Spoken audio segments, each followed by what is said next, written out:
ನಮಸ್ಕಾರ ಎಲ್ಲರಿಗೂ. ನಾನು ಡಾಕ್ಟರ್ ಕಾರ್ತಿಕ್ ರಿಷಿ. ನಾನು radiation oncologist, Shri Shankara cancer hospital, Basavanagudi, Bengaluru. ಇವತ್ತು ನಾನು ನಿಮಗೆ ಸ್ಟೀರಿಯೋಟ್ಯಾಕ್ಟಿಕ್ ರೇಡಿಯೋಥೆರಪಿ ಬಗ್ಗೆ ಮಾಹಿತಿ ಕೊಡೋಕ್ಕೆ ಇಷ್ಟಪಡ್ತೀನಿ. ಸ್ಟೀರಿಯೋಟ್ಯಾಕ್ಟಿಕ್ ರೇಡಿಯೋಥೆರಪಿ ಅಂದರೆ ಏನು?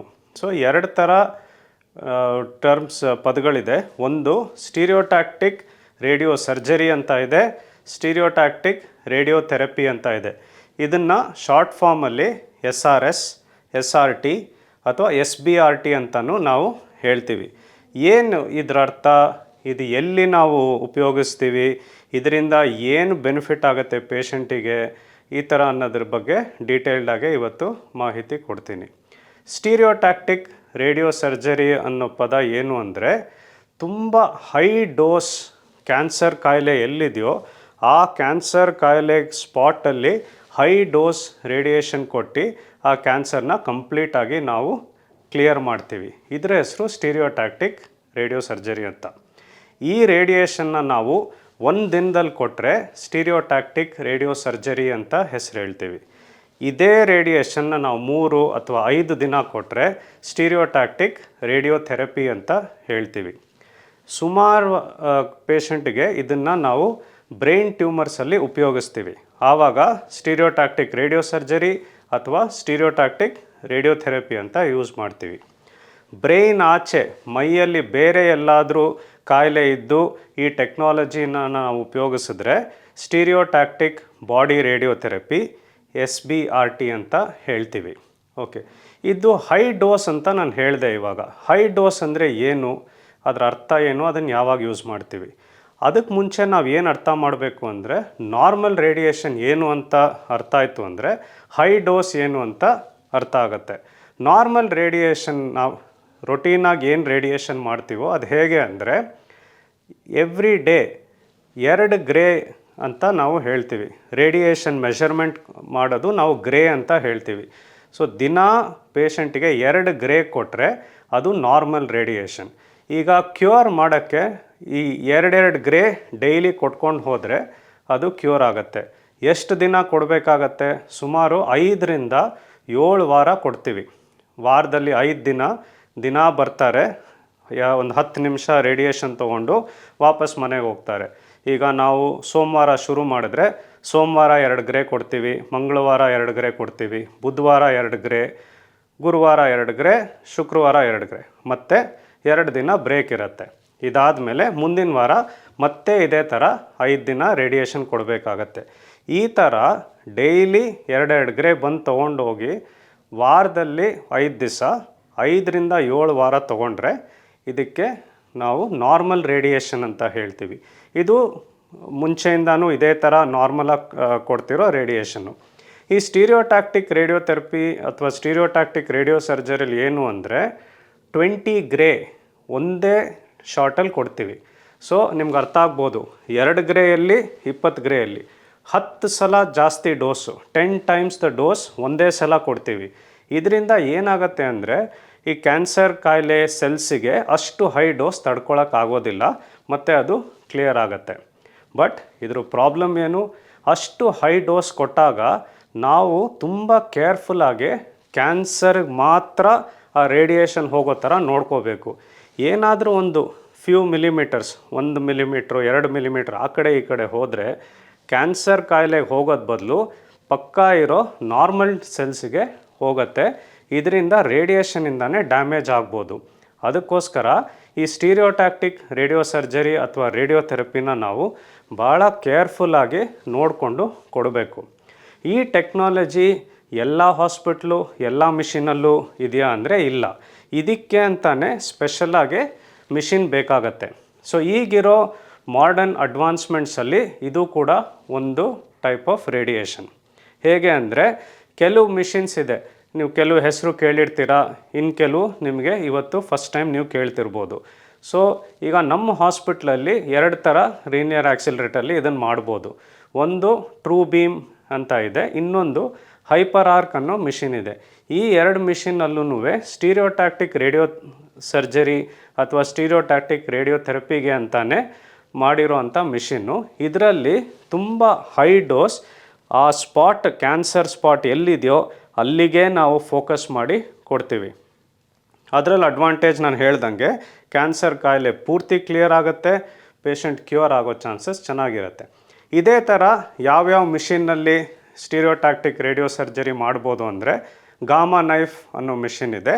ಅದರಲ್ಲಿ ಬ್ರೈನಿಗೆ ಮಾತ್ರ ಅದನ್ನು ಯೂಸ್ ಮಾಡೋದು. ಇದನ್ನು ಕೆಲವು ಹಾಸ್ಪಿಟಲ್ಸಲ್ಲಿ ಈ ಮಿಷಿನ್ ಯೂಸ್ ಮಾಡ್ತಾರೆ ಬ್ರೈನಲ್ಲಿರೋ ಕ್ಯಾನ್ಸರ್ಸನ್ನು ಟ್ರೀಟ್ ಮಾಡೋಕ್ಕೆ. ಇನ್ನು ಕೆಲವು ಮಿಷಿನ್ಸ್ ಹೇಗೆ ಅಂದರೆ ಸೈಬರ್ ನೈಫ್ ಅಂತ ಇನ್ನೊಂದು ಮಿಷಿನ್ ಇದೆ. ಅದರಲ್ಲಿ ಬ್ರೈನ್ ಆಗಲಿ ಬಾಡಿಯಲ್ಲಿ ಬೇರೆ ಕಡೆ ಆಗಲಿ ಅದನ್ನು ಯೂಸ್ ಮಾಡಿ ಈ ಟ್ರೀಟ್ಮೆಂಟ್ನ ಕೊಡ್ಬೋದು. ನಮ್ಮದ್ರಲ್ಲಿರೋದು ಲೀನಿಯರ್ ಆಕ್ಸಿಲರೇಟರ್ ಮೂಲಕ ಕೊಡೋ ಅಂಥದ್ದು ರೇಡಿಯೋ ಸರ್ಜರಿ ಮತ್ತು ರೇಡಿಯೋಥೆರಪಿ. ಸೊ ಯಾವುದೇ ಮಿಷಿನ್ ಆಗಲಿ ಅದು ಕೊಡೋ ರೇಡಿಯೇಷನ್ಗೆ ನಾವು ಸ್ಟೀರಿಯೋಟ್ಯಾಕ್ಟಿಕ್ ರೇಡಿಯೋ ಸರ್ಜರಿ ಅಥವಾ ಸ್ಟೀರಿಯೋಟ್ಯಾಕ್ಟಿಕ್ ರೇಡಿಯೋಥೆರಪಿ ಅಂತ ಹೇಳ್ತೀವಿ. ಸೊ ನಾನು ಹೇಳ್ದಂಗೆ ಹೇಗೆ ನಾವು ಎಲ್ಲಿ ಕೊಡಬೇಕು, ಯಾವ ಥರ ಕೊಡಬೇಕು ಅಂತ ಡಿಸೈಡ್ ಮಾಡ್ತೀವಿ. ಸೊ ಯೂಶ್ವಲಿ ಬ್ರೈನ್ ಟ್ಯೂಮರ್ಸ್ಗೆ ಇದನ್ನು ಕಾಮನ್ನಾಗಿ ನಾವು ಯೂಸ್ ಮಾಡೋದು.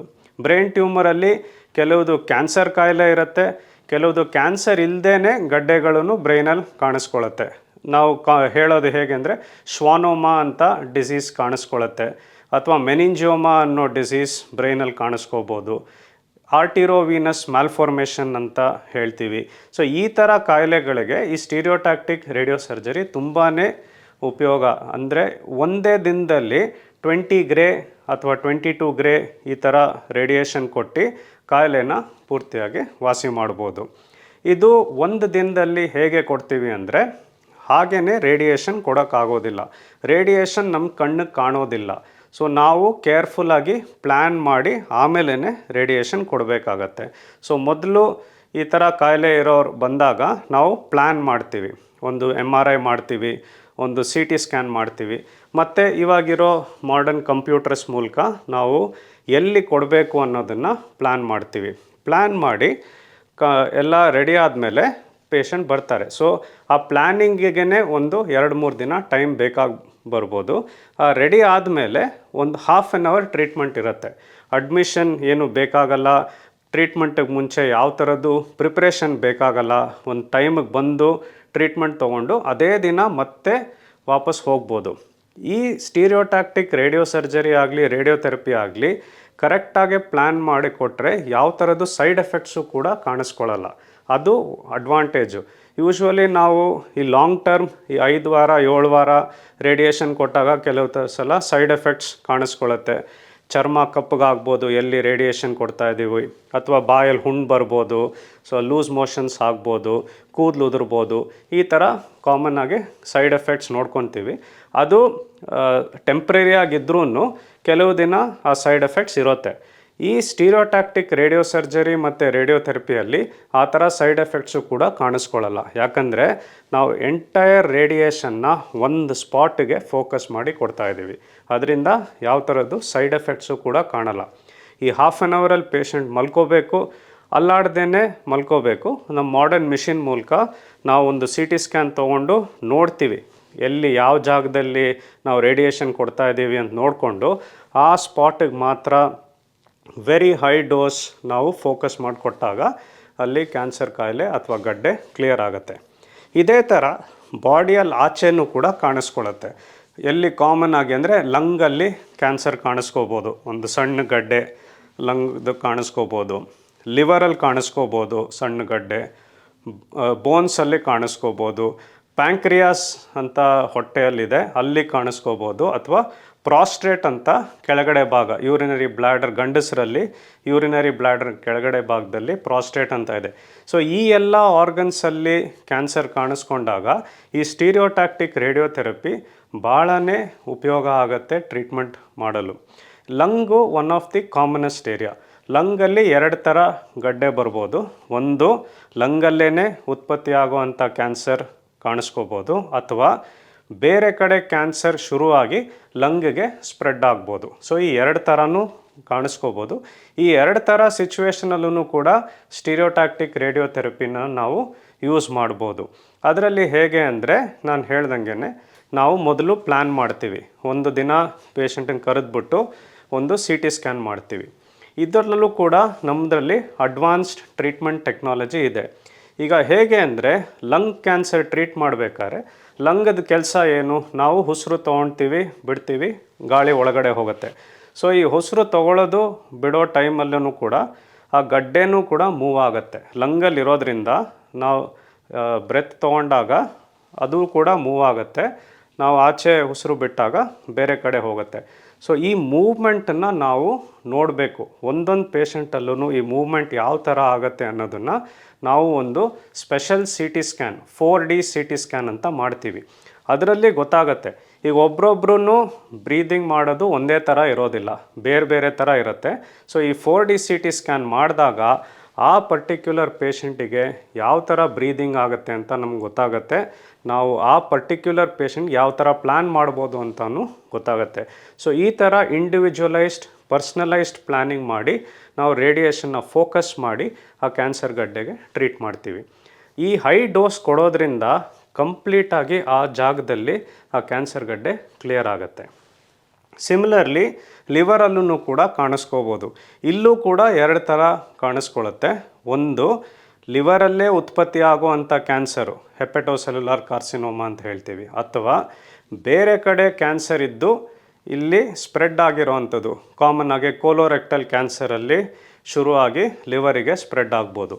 ಈ 2 ಸಿಚುವೇಷನಲ್ಲೂ ಈ ಸ್ಟೀರಿಯೋಟ್ಯಾಕ್ಟಿಕ್ ಬಾಡಿ ರೇಡಿಯೋಥೆರಪಿ SBRT ಅನ್ನೋದು ಭಾಳ ಉಪಯೋಗ ಆಗುತ್ತೆ. ಆ ಲಿವರಲ್ಲಿರೋ ಕಾಯಿಲೆನ ನಾವು ಫೋಕಸ್ ಮಾಡಿ ಪ್ಲ್ಯಾನ್ ಮಾಡಿ ಅಲ್ಲಿಗೇ ನಾವು ರೇಡಿಯೇಷನ್ ಕೊಟ್ಟಾಗ ಅದು ಕ್ಲಿಯರ್ ಆಗುತ್ತೆ. ಈಗ ನಾರ್ಮಲ್ ರೇಡಿಯೇಷನ್ಗೂ ಈ ಸ್ಟೀರಿಯೋಟ್ಯಾಕ್ಟಿಕ್ ಬಾಡಿ ರೇಡಿಯೇಷನ್ಗೂ ಇನ್ನೊಂದು ಅಡ್ವಾಂಟೇಜ್ ಏನು ಅಂದರೆ, ನಾನು ಸ್ಟಾರ್ಟಿಂಗಲ್ಲೇ ಹೇಳಿದೆ, ನಾರ್ಮಲ್ ರೇಡಿಯೇಷನ್ ಅನ್ನೋದು 5ರಿಂದ 7 ವಾರ ಬೇಕಾಗತ್ತೆ. ವೆರಾಸ್ ಈ ಸ್ಟೀರಿಯೋಟ್ಯಾಕ್ಟಿಕ್ ಬಾಡಿ ರೇಡಿಯೋಥೆರಪಿ 5ರಿಂದ 6 ದಿನದಲ್ಲೇ ಮುಗ್ದೋಗುತ್ತೆ ಟ್ರೀಟ್ಮೆಂಟು. ಸೊ ನ್ಯಾಚುರಲಿ ನೀವು ಎಲ್ಲಿ 7 ವಾರದ ಟ್ರೀಟ್ಮೆಂಟ್ ನಿಮಗಿಲ್ಲಿ 1 ವಾರ 10 ದಿನದಲ್ಲೇ ಮುಗ್ದೋಗುತ್ತೆ. ಸೊ ಪೇಷಂಟಿಗೂ ಕೂಡ ಇದು ಸುಲಭ.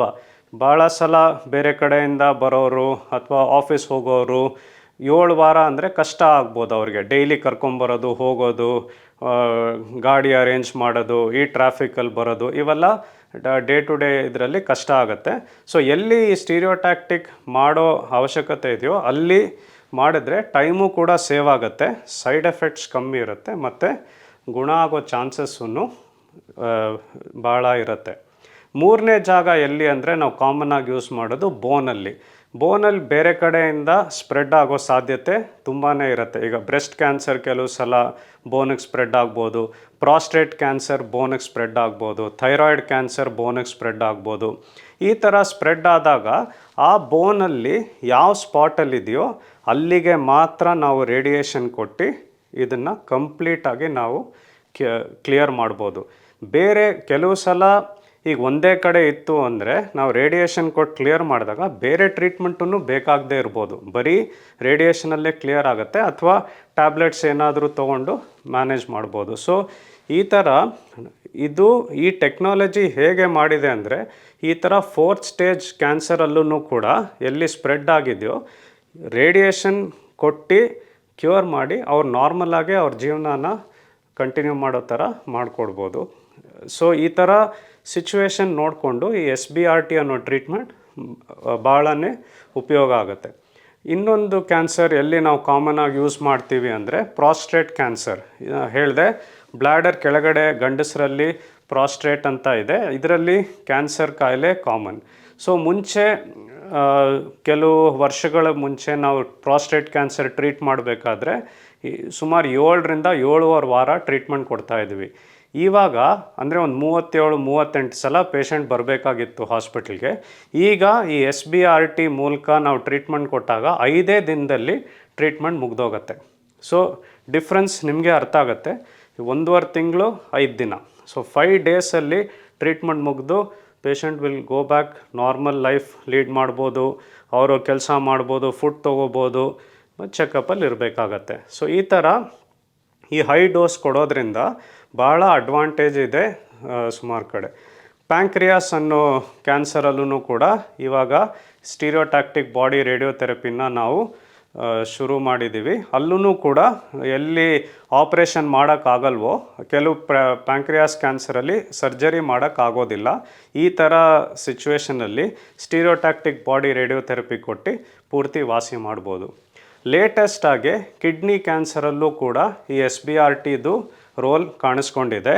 ಇವಾಗ ಒಂದು ಕಿಡ್ನಿಯಲ್ಲಿ ಕ್ಯಾನ್ಸರ್ ಬಂದಿರೋದು ಅಥವಾ ಪೂರ್ತಿ ಕಿಡ್ನಿ ತೆಗಿಯೋಕ್ಕೆ ಇಷ್ಟಪಡದೇ ಇರೋರು ಕೂಡ ಈ ಥರ, ಅಥವಾ ಆಪ್ರೇಷನ್ ಮಾಡೋಕ್ಕಾಗದೇ ಇರೋರು, ಈ ಥರ ಕಂಡೀಷನಲ್ಲಿ ಕಿಡ್ನಿ ಕ್ಯಾನ್ಸರ್ ಗಡ್ಡೆಗೆ ಫೋಕಸ್ ಮಾಡಿ ನಾವು SBRT ಮಾಡಿದಾಗ ಕ್ಯೂರ್ ಚಾನ್ಸಸ್ ಚೆನ್ನಾಗಿರುತ್ತೆ ಮತ್ತು ನಾರ್ಮಲ್ ಆಗಿ ಪೇಷಂಟ್ ಜೀವನನ ಕಂಟಿನ್ಯೂ ಮಾಡ್ಬೋದು. ಸೊ ಸಮ್ಮರಿಯಲ್ಲಿ ಏನು ಹೇಳಬೇಕು ಅಂತ ಇಷ್ಟಪಡ್ತೀನಿ ಅಂದರೆ, ಈ ಸ್ಟೀರಿಯೋಟ್ಯಾಕ್ಟಿಕ್ ರೇಡಿಯೋ ಸರ್ಜರಿ, ರೇಡಿಯೋಥೆರಪಿ ಅಥವಾ ಸ್ಟೀರಿಯೋಟ್ಯಾಕ್ಟಿಕ್ ಬಾಡಿ ರೇಡಿಯೋಥೆರಪಿ ಎಲ್ಲಿ ನಾವು ಯೂಸ್ ಮಾಡ್ತೀವೋ ಅಲ್ಲಿ ರಿಸಲ್ಟ್ಸ್ ತುಂಬ ಚೆನ್ನಾಗೇ ಕಾಣಿಸ್ಕೊಂಡಿದೆ. ತುಂಬ ಹೈ ಡೋಸ್ ಕೇರ್ಫುಲ್ಲಾಗಿ ನಾವು ಆ ಕ್ಯಾನ್ಸರ್ ಕಾಯಿಲೆ ಎಲ್ಲಿದೆಯೋ ಅಲ್ಲಿಗೆ ಫೋಕಸ್ ಮಾಡಿ ಕೊಟ್ಟಾಗ ಕಂಪ್ಲೀಟ್ಲಿ ಕ್ಲಿಯರ್ ಆಗುತ್ತೆ. ಎರಡನೇ ಅಡ್ವಾಂಟೇಜು ಟೈಮ್. 7 ವಾರ 8 ವಾರದಿಂದ 5 ದಿನ 6 ದಿನದಲ್ಲಿ ಟ್ರೀಟ್ಮೆಂಟ್ ಮುಗ್ದೋಗುತ್ತೆ. ಮೂರನೇ ಅಡ್ವಾಂಟೇಜು ಸೈಡ್ ಎಫೆಕ್ಟ್ಸು ಕೂಡ ಕಮ್ಮಿ ಆಗುತ್ತೆ. ನಾಲ್ಕನೇ ಅಡ್ವಾಂಟೇಜು ಎಷ್ಟೊಂದು ಸಲ ಬೇರೆ ಯಾವ ಟ್ರೀಟ್ಮೆಂಟು ಇಲ್ಲದೇ ಬರೀ 4-5 ದಿನ ಟ್ರೀಟ್ಮೆಂಟಲ್ಲೇ ಕ್ಲಿಯರ್ ಮಾಡಿ ಕಂಟಿನ್ಯೂ ಮಾಡ್ಕೋಬೋದು. ಲಾಸ್ಟ್ ಅಡ್ವಾಂಟೇಜ್ ಏನು ಅಂದರೆ, results are very good and side effects are less. Treatment gets over very quickly. Thank you very much.